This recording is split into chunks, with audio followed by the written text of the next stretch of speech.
Last December at our program committee meeting, we talked about topics for our programs coming up this year. We looked at the police and racial happenings at Ferguson, Missouri, and decided that this would be a very timely topic. At that time, we concluded that the Chief of Police of Denver would be the first-class speaker that we wanted to have. Well, here it is April, but he's finally here, and unfortunately, the topic is still very timely.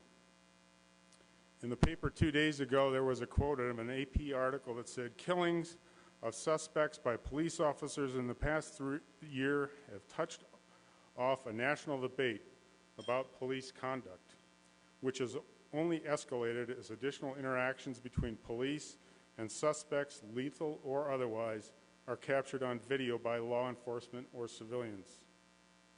Robert White was appointed the Chief of Police of Denver by Mayor Michael Hancock in 2011. Prior to that, he served as police chief at Louisville, Kentucky, and prior to that, Greensboro, North Carolina. Police force brutality, racial profiling, heightened tensions, and Justice Department scrutiny is causing police forces across America to re-examine their policies and practices. How is it affecting change in Denver and beyond? It's an honor today to have Police Chief Robert White join us. Please welcome Chief White.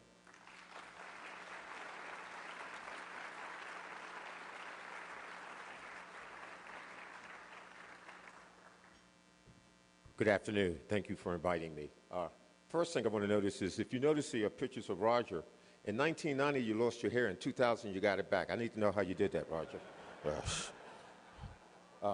The other thing, as a former Rotarian, when I was the chief in Greensboro, North Carolina, I had the privilege of being a Rotarian for 5 years. That being said, I want to say that I want to thank you for what you do. You certainly amplify the importance of service above self. So on behalf of the many adventures and responsibilities you've taken on behalf of the world, I sincerely appreciate you. But also being a former Rotarian, I also know two other things about the Rotary clubs. 1 o'clock, I might be the only person standing up because everybody will leave. And those individuals that sit close to the door are the ones that will actually leave first. So I've learned that from my time. So I'm going to attempt to be, I'm going to be on time because I know if I'm not on time, I'm the only person that will be here. Now, what's going to help me with my time is I had the opportunity, I believe, after being here for 6 months, I think I spoke to the club, and I spoke about the importance of fitness, which is very important to me and hopefully is important to all of you. And prior to coming here, actually prior to getting the position in Louisville, Kentucky as the chief, I went to my doctor and I asked my doctor, I said, "Doc, I've been working out for 20, 30 years and I just don't like the results of my exercise program." She says, "White, how much water do you drink?" I said, "Doc, to be honest with you, I don't drink a lot of water, maybe a gallon over the course of an entire year." She says, there within lies the problem. You got to drink more water. So I will tell you for the last 8 or 9 years, I've incorporated water in my fitness program, which starts around 6 o'clock in the morning and goes to around 8 o'clock. I'm sharing that with you, and I normally drink about a half a gallon of water in that 2-hour period. I'm sharing that with you to let you know that I'll be leaving at 1 o'clock also, because every 20 minutes I have to go to the bathroom. Now, I recall when I first spoke to the group, I had mentioned that part of the reason that I was hired, and I've been blessed to actually be a police chief in 5 departments, and I started my career in Washington, D.C. And normally I get hired to change the culture of a police department, either mayor or city manager, depending on the form of government. They want to change the culture of the department so they can be better connected with the community. So when I spoke to you shortly after getting here, I had mentioned there were some things that I thought that we needed to do to put us, don't I know how to work this? To put us in the very best position, maybe I don't know how to work it, to put us in the very best position to prevent crime. Ultimately, we get paid to prevent crime from occurring. I think that's what you pay us to do. And there were some things I felt that we needed to do different as a police department to prevent crime, to put us in the best position to do that.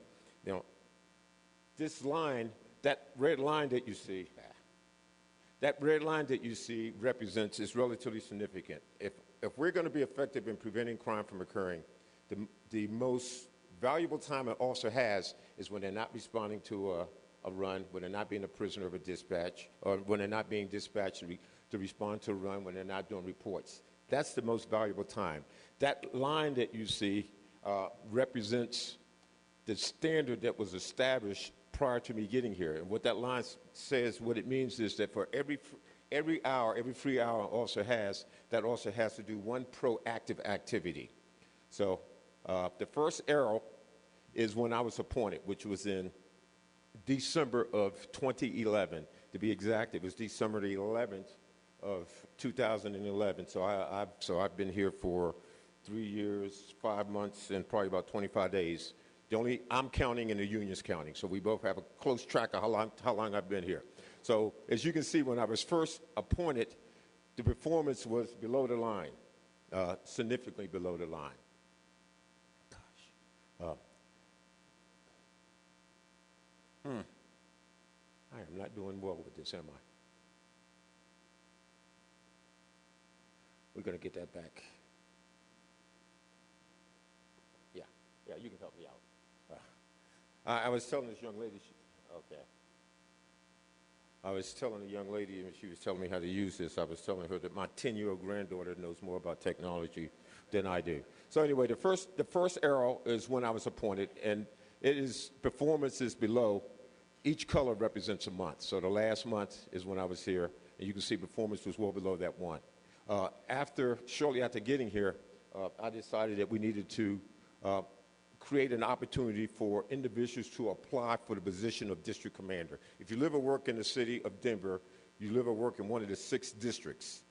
Those districts are run by commanders, which is a relatively high rank, and they're responsible, and those commanders supervise the men and women that are actually primarily responsible for patrolling your neighborhood, patrolling your business. So we created a process where I went to the city council, all 13 of them, and I said that I'm going to kind of create an opportunity for everybody above the rank of lieutenant, was the management rank, to apply for those 6 district commanders, including the 6 district commanders, they could reapply. And I asked the council members to either sit on that committee or have one of their constituents sit on the committee. And they agreed to do that. As a result of doing that, and I also made a commitment, you give me 12 names, I'll select 6, thinking that if they gave me 12 names, I probably would have selected 6 of the 12 that they would have given me anyway. And at the same time, it sort of empowers them, and they have some ownership. So if things don't go right, they won't blame me completely. They can take some ownership for that also. So anyway, as a result of doing that, the second arrow represents, you can see that the progress has gone up as it relates to police officers, the productivity officers. The third arrow where it says police department right sizing.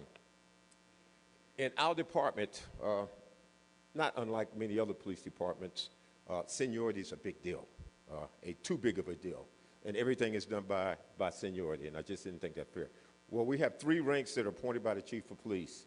It's corporal, technician, and detective.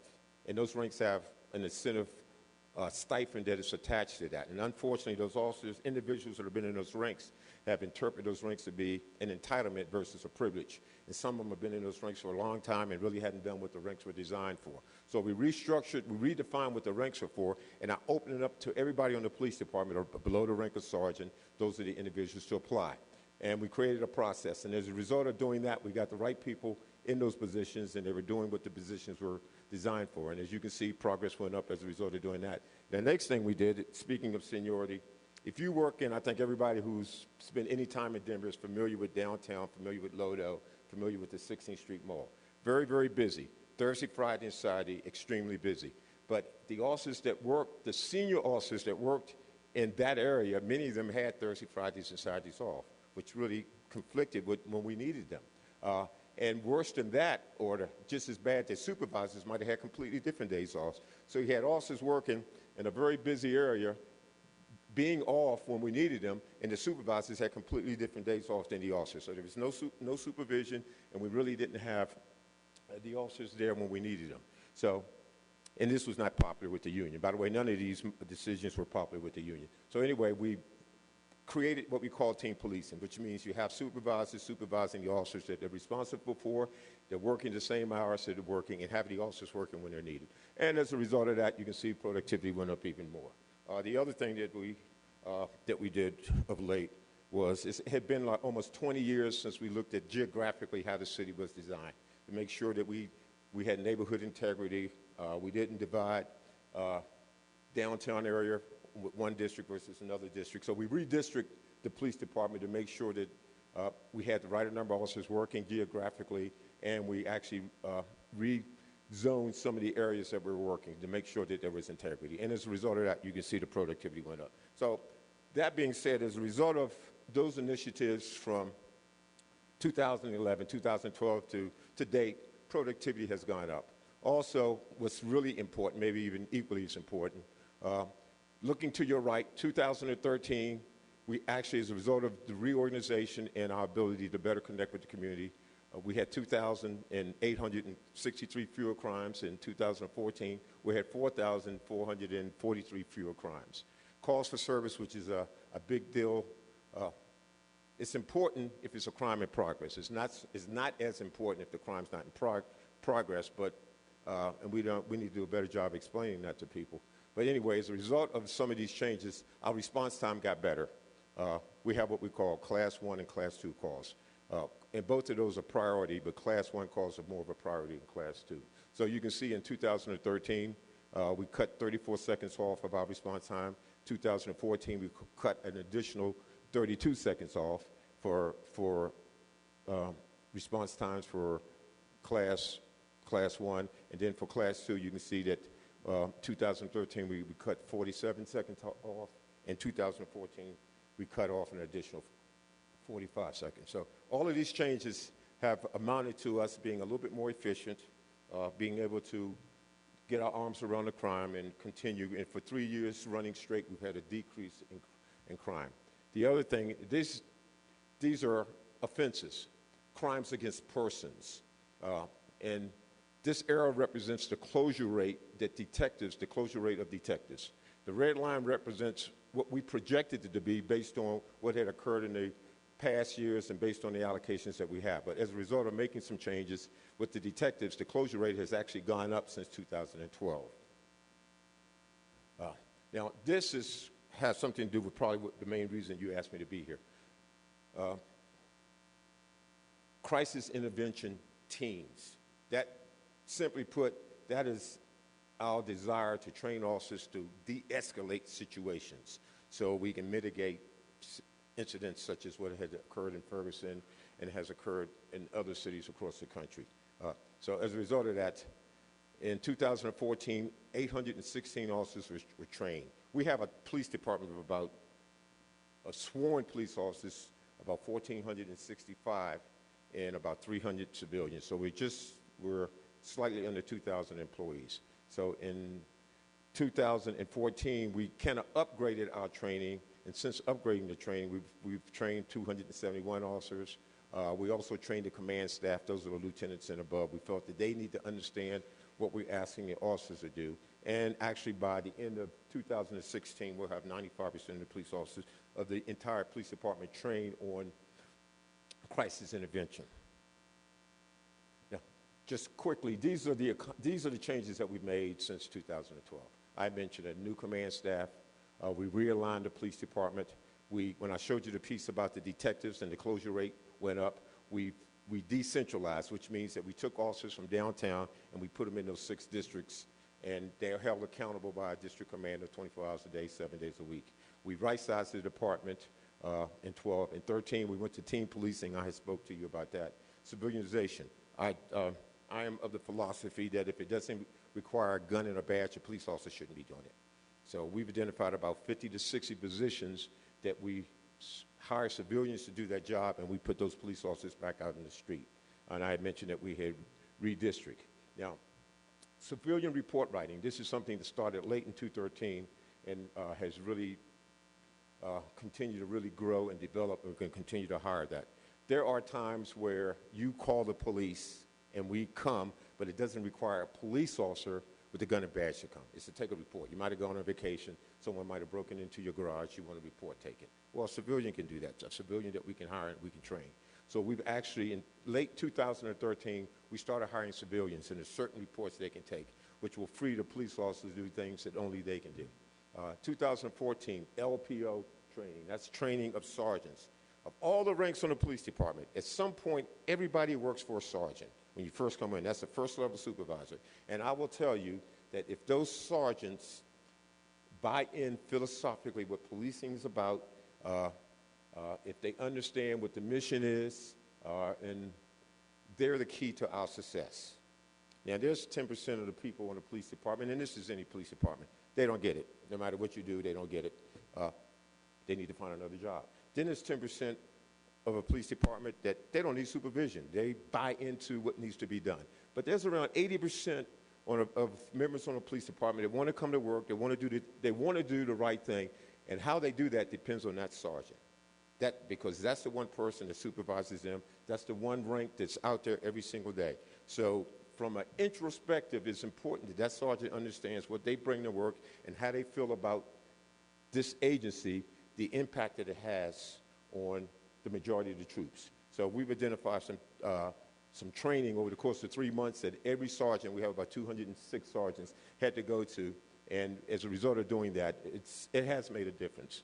And obviously, through technology, it's important that when you're fighting crime, you have to have real-time information. So through the internet, through Wi-Fi, and putting computers in the cars, and having an analyst that examines what occurs every single day, and putting us in a position to kind of predict what's going to occur as it relates to crime. All of those things we put in place in 2014, and they've made a difference. Now, 2015, which really speaks to what's going on in policing today. We're in the process of purchasing body cams. We had a pilot project late last year that we had 100 body cams that we put into District 6, which is Lodo, downtown, 16th Street Mall, the downtown area, Capitol Hill area. It proved to be a very effective program. So the council and the mayor approved us purchasing 800 plus body cams. The reason it's 800 is we have 800 uniform officers that are out in the districts. Those are the officers that when you call, we come. So mid-year, probably maybe a little later than mid-year, July or so, every uniform officer in our department that's in those 6 districts will be wearing body cams. The advantage of body cams, it has been proven. Complaints go down as a result of officers wearing body cams. Every once in a while, there are citizens that will make allegations against police officers that has not exactly occurred as they reported. I know you find that hard to believe. Uses of force go down. Every once in a while, there are police officers that use a little bit more force than what they should. I know you find that hard to believe also. Body cams has been proven to address both of those issues. Complaints will go down, and uses of force will go down. In addition to that, also with the body cam, as it relates to, it helps collect evidence. It brings some clarity to statements for crime scenes, because when an officer's on a crime scene and they have the audio part on as well as the visual part on, they're capturing all that information. So when the detective gets the report and has to process it, investigate it, they have actually the information and the interviews that actually occurred or the conversation that occurred right on the scene that particular day. Body cams is a must. It is going to be very challenging, by the way. I don't know if there's anyone in here that works in the media, but they're going to want to request the entire body cam, and then we have some of our citizens that want the body cam to be on 24 hours a day. It'll be a lot of challenges as it relates to that. But the benefits far outweigh the disadvantages. Shot spotter, that's some technology. We have a grant that we're going to expand that through triangulation, if a shot is fired, it can tell us immediately that a shot was fired, and it can put us within probably 3 feet of where that occurred. So if we don't get there right away, which doesn't happen a lot, we get there and we can recover the casing, and we have a state-of-the-art crime lab. And many times they can attach that casing to a gun, and they can attach the gun to a person, which helps us close cases. And then ceasefire. We currently have a program that we actually started in 2014, where we've identified maybe 200 or 300 individuals in this community that that commits about 90% of the crime.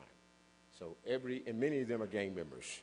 So every month we call these individuals in through our relationship with parole and probation. If you're in parole or probation, you have to come in when they call you in, not when the police call you in. So through our relationship with parole and probation, we call these individuals in groups of 25.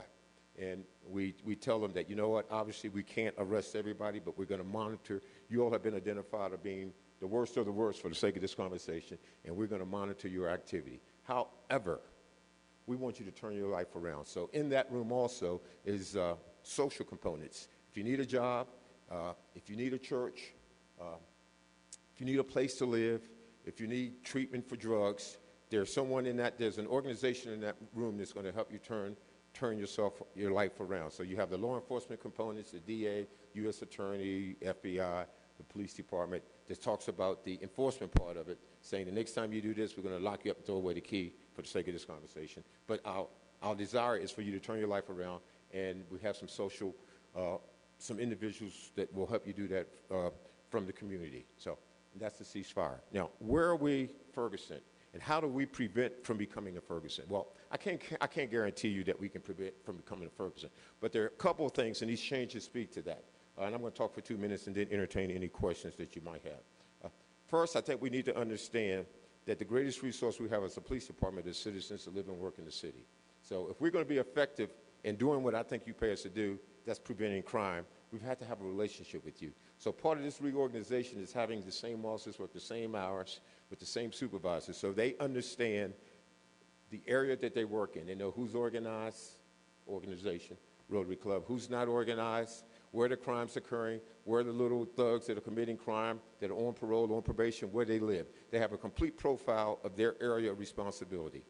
So they get the crime, what occurred last night, what occurred last month, and what we think is going to occur next week. So they have a complete profile of what's occurring in their area of responsibility, and they have a responsibility to connect with that community. So they know the businesses, they know the neighborhood, so we could connect, because you're the greatest resource that we have. The bottom line is we always need more police officers, but if we're really going to be effective in preventing crime, we have to establish a relationship with the community. And if we establish a relationship and we do it right, when something controversial happens, and a lot of things controversial happens, we're dealing with over 500,000 calls in exchange with communities. We've had, as you well know, we've had recently 2 or 3 incidents where officers are shot into cars. So if we have that relationship, if we're transparent, and if we have some credibility, even though you might question those decisions, they become one-day stories versus 2-day stories versus a week story versus individuals demonstrating in the police. They might say, well, we disagree with the police, but we know that they're well-intended. So that is absolutely critical, to have that relationship.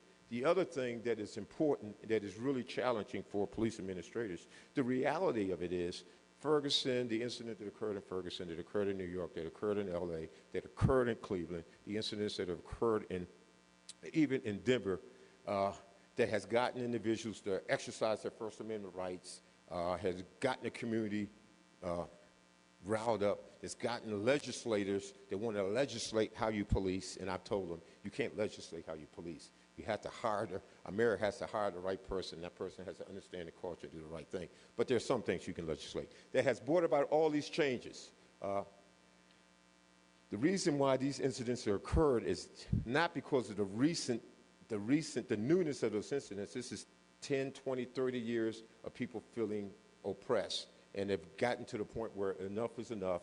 And with the advent of cameras and videos and all those other things, I don't think you've seen more. I don't think there have been more incidents. I think you just see more incidents because of technology. But what has happened and what the challenge is, policing has changed in America. What you expect of the police department in 2015 is different than what most communities expect in 1980, 1990, in 2000. But the problem with that is policing has changed, but the police haven't changed. So it becomes my job, the job of other police chiefs, the job of managers, to get the officers to understand that the demands that were made 10 years ago are different than the demands that are made today. So that is the greatest challenge. And I'm going to, well, actually, I got 30 more seconds, and then I'm going to entertain one or two questions. I want to speak to, because I know it's important on the minds of a lot of individuals, the memorial. You might remember on Valentine's Day, the anarchists, we have a group of anarchists that demonstrate the 5th of every month and every other opportunity, pour paint on our police memorial. And as a result of that, the police union were outraged. They were outraged with how we handled that incident. So I want you to hear this factually. We did not know that they were going to pour paint on a memorial, contrary to what individuals might have told you or what you might have thought. Once they've made a decision to pour paint on a memorial, the decision was made to, okay, make sure we can identify the 2 individuals that poured the paint and make sure that we can arrest them without escalating a situation. Well, there were some members on our department and unions, in police unions across Colorado that wasn't satisfied with that because they think we should have went in there like gangbusters, locked up the individuals, and probably end up being another lawsuit, and you end up paying money out of your taxpayer dollars. So, by the way, I didn't work that particular day. I get a lot of credit for what went right or what went wrong, but I actually didn't work. But actually what went on was my number 2 person. He did exactly what was expected of him. So with that, I think we have about 3 or 4 minutes, and I'll gladly entertain any questions you might have. Chief White, thank you very much for being here. You know, in the, 30 years ago when we had veterans returning from Vietnam, they were treated with a lot of disdain and lack of confidence. And I feel that that is the way that we are now looking at our policemen. But over the 40 years, we've learned to love our veterans. What can we do to help, short of hugging a policeman, but what can we do to support and help our men in blue and women in blue? You know, that's a great question. And I understand Jim told me we might be able to go a couple of minutes extra, but I know the back table's going to leave at 1 o'clock, and I understand that. We hear from our critics all the time. All the time. And I don't have a problem with that. You know, I want us to be held accountable. I want you to hold each other accountable, and I want you to work with us. But we don't hear from individuals that support us publicly. So, I mean, if you support what we're doing most of the time, because we're not going to always get it right, we need to hear that. Because I will tell you, the media never hesitates to take an opportunity to criticize us when they get some information from somebody to do that. So every once in a while, you know, Facebook, call the media. I can give you a whole bunch of reporters that love reporting on us. Call one of them and say, you know, I understand the department doesn't get it right all the time, but for the most part, we think they're well-intended and we think they do the right thing. Support. Yes, sir. It's my Chief, it's my understanding that gang crime is way up. How are you addressing that? Yeah. We've had a from 2013 to 2014, gang activity has gone down. From 2014 to date, gang activity has gone up. We've had a total of 15 homicides in our city. 8 of them have been gang-related, which is quite a high number compared to, I think last year we might only had 4 or 5 gang-related homicides. So what we've done to address that is we're currently in the process of having a relationship with or enhancing our relationship with former gang members that have turned their lives around, but still have a voice with those individuals that are committing crimes. So the Executive Director of Safety and I are aggressively working with them. But the city, through what they call GRID, Gang Reduction Program, has a program where they actually hire former gang members to do the same thing. So part of our approach is intervention through our relationship with former gang members and through this new relationship that we're dealing with another group of gang members. Obviously, we have task forces with ATF, DEA, where there's just some of those individuals, they need to be locked up and go to jail. Remember, I talked about the ceasefire program, where I said every month we call 25 individuals together. We call them and say, hey, you have been identified as being the worst of the worst. And the commitment from law enforcement is if you continue to do this, there won't be any plea bargaining. You're not going to get around. We're going to focus on you. So we use ceasefire also at the same time we're using the social component. So there are about 5 or 6 things that we're doing different than other than saying that we're going to follow you and lock you up. I mean, we do apprehension, intervention, and prevention. And I would say that given the number of gang members that we have, which is in the thousands, I think the activity is relatively manageable given the number of gang members that we have. And I think that's a result of a lot of programs that the department and the city have in place. Yes, sir.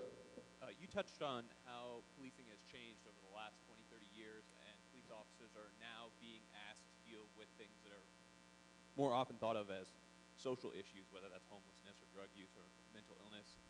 And you discussed some of the ways that you're trying to address those or change the culture of the department, but how do you draw the line to say this is something we should try and change and embrace, or this is sort of mission creep and this is beyond what police should be asked to do? They should be able to focus on security and crime prevention as opposed to, the first responder on these more social issues. Yeah, that's a great question. The reality of it is, I think it's 19% of our time is actually focused on you calling us, we take a report for crime. So that means, 81% of our time, we're not focusing on crime. We're focusing on prevention, focusing on trying to do those things. And at the same time, unfortunately, the police departments, we're the one of few agencies that's open 24 hours a day, 7 days a week. So we end up doing a lot of things that perhaps other entities in government could do. So we have to continue to kind of push that. But I also have to tell you, going back to this change, people are victims of their environment. Police officers are victims of their environment. You only know what you've been exposed to. So now that we're being asked to do more, I'm really not in a position to say, no, we can't do this, no, we can't do that. The position is that what we're being asked to do is different than what we've been asked to do in the past, especially when you look at how much time are we really spending on taking reports, responding to crimes in progress, or responding to crimes. And I will tell you, that's only 19%. So how do you effectively use that 81% to prevent those crimes from occurring? And that's doing a lot of the social things that a lot of police officers don't think that we should be doing. One more question? Yes, sir. Chief White, you a few moments ago spoke about that, let's say 10% of those police officers who maybe aren't in the right space, and perhaps that's the 10% that very often are involved in situations where they're maybe alleged of unnecessary force or when really unfortunate things happen. But those things tend to happen to people of a lower socioeconomic standard. They tend to happen to people of color. I'm wondering, how are you working to identify and help to prevent those 10% from hopefully acting improperly? Great question. First, hopefully, everybody needs to understand in our department, and it hasn't always been like that, there are consequences for your actions. Okay, so when they go out and do something and it's not appropriate, there are consequences for that. That 10%, I threw out 10%, it might only be 5%. To be honest with you, they need to find another job. Well, they need to be removed from the police department. Whether they find another job or not, it's kind of up. It's up to them. But part of what we've had to do is we have to change our culture. I told you policing changed. So the question really is, how do you change your culture? We change our performance evaluation. We have to change what we value. And I will close with this. Historically, if an officer goes out and makes a lot of arrests, or if an officer is involved in a shooting and it's a justified shooting, at an award ceremony, they get an award. I was involved in a shooting. It was justified. I get an award. I made 1,000 arrests. So at the award ceremony, I get an award. So the culture is being changed, and the struggle in doing that is I, as your chief, much prefer to give an officer an award if they don't do the shooting and they de-escalated it and they didn't have to do the shooting. I, as your chief, prefer to give them the officer in lieu of making that arrest, if they came up with strategies, working with the community, working with their officers, where they prevented the crime from occurring so they didn't have to make the 1,000 arrests. So, and we have changed our performance evaluation to speak to that. So officers need to know this is not about how many arrests you can make, how aggressive you can be. Those are things that unfortunately sometimes happen as part of policing, but that is not what our primary focus is. So to answer your question is, we hold them accountable. Those that we can retrain, the ones that we can't retrain, we aggressively suggest that they find something else to do. Okay. Thank you very much. Appreciate it.